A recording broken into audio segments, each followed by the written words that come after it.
Good morning and welcome to day 12 of Journey to Bethlehem. What a whirlwind of activity and emotions Mary must have experienced in the time surrounding Jesus' birth.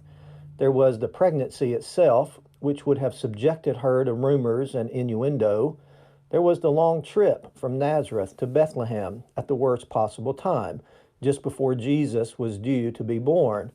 There was then the labor and the actual birth in a stable of all places. So I wonder what Mary must have been thinking just after Jesus was born, in those quiet moments alone with just the baby and Joseph, with the sound of the animals eating peacefully in the background. But whatever quiet and private moment she and Joseph enjoyed soon came to an end. They suddenly had guests in that barn turned birthing suite. Remember those shepherds who had heard from an angel about Jesus' birth? After all those angels left, the shepherds immediately left their fields and their flocks and came to Bethlehem to find this Savior they'd heard about. I'm not sure Mary was up to visitors at this point, especially some rough, maybe smelly shepherds, but here they were anyway. When the shepherds arrived at the stable, I imagine they were very excited.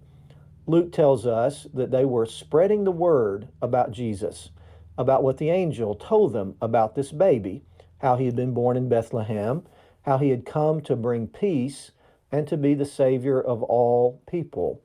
They told anyone who would listen about Jesus.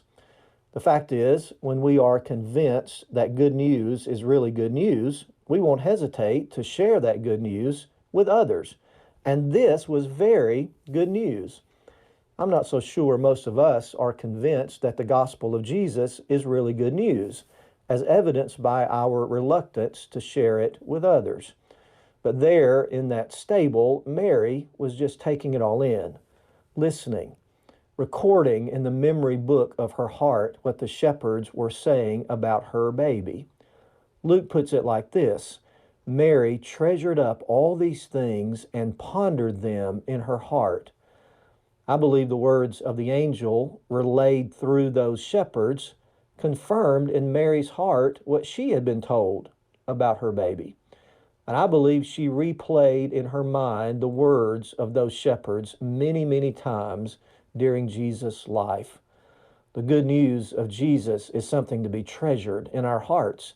It's something to be pondered and meditated on, just like Mary did. But the good news of Jesus is also something to be shared with others, just like the shepherds did. Thank you for joining us today, and I hope you'll tune in next time for Journey to Bethlehem.